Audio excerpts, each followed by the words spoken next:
وردەکاریەکانی کوژرانی سەرۆکی ڤاگنەر.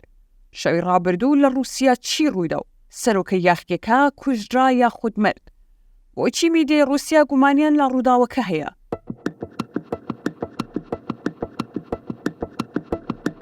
درەنگانێکی ئێواری دوێنێ لە ئاسمانی باکووری مۆسکۆ مەترسیدارترین هێلیکۆپتەرەکەی دنیا کەوتە خوارەوە و ڕووداوەکە بە خێرایی جیهانی بەخۆوە سەرقاڵ کرد.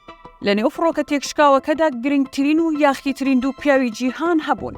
کایەکێکیان یەڤگێنی پریگۆژن فەرماندەی گروپی میلیژیای ڤاگنەر و ئەویتر ئاقیب دیمێتری دامەزرێنەری گروپەکە هەبوون کە بە دوو سەرسەختترین دژمنی ئەمریکا و بەریتانیا دادەنران و لە دنیاشدا ببوونە سەر ئێشێکی قرس بۆ حکوومەتی چەندین وڵاتی جیاواز بە کارەشە ڕانگێزیەکانیان.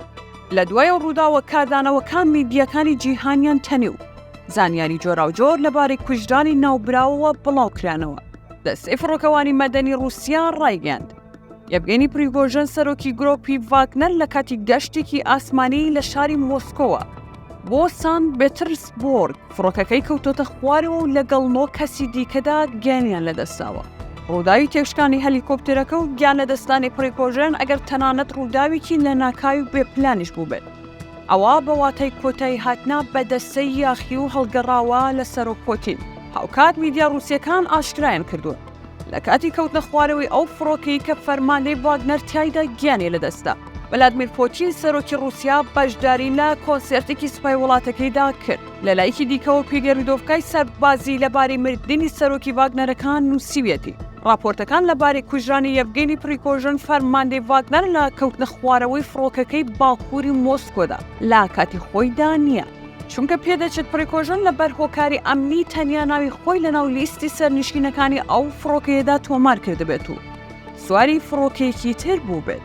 چەناڵێکی تۆڕی کۆمەڵایەتی تەلەگرام بە ناوی گرەی زۆن کە نزیکە لە ڤاگنەر بەڵاوی کردوێتەوە.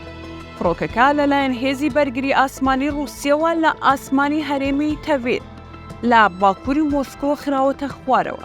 ئەم ڕووداوە لە کاتێکدایە کە حوزێرانی ئەم ساڵ یاخیبوونی سەربازیی لە دژی مۆسکۆ ڕایگەیاند.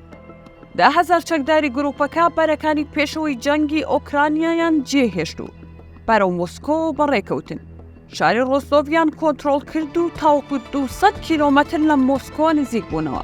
یەڤگێنی ڤیکتۆڤیچ پریگۆژن لە ساڵی 1961 لە شاری سێنت پێترسبۆرگی رووسیا لەدایک بووە. ژیانی هاوژینی پێکهێناوە و خاوەنی 2 منداڵە بەناوەکانی پۆلینا پریگۆژن و پاڤێڵ پریگۆژن. پریگۆژن پێش ئەوەی کەسایەتێکی سەربازی بێت چێشتلێنەر بوو. لە ساڵی 1995ەوە کۆمپانیای کۆنکۆردی دامەزران کا لە ژمارەیەک ڕێستوران پێک هاتووە و لە نێو رووسیادا کار دەکەن. پریگۆژن هاوکات خاوەنی کۆمپانیای گلاسڤێت بوو کە ئاژانسێکی هەواڵی رووسیا. کام ڕۆژ ئاوا لای وابوو ئەو ئاژانسەی کاری بڵاوکردنەوەی هەواڵی ناڕاست بووە لەبارەی حکوومەتی رووسیا و پیا هەڵدانا بە دەستکەوتە سەربازیەکانی کرێملین.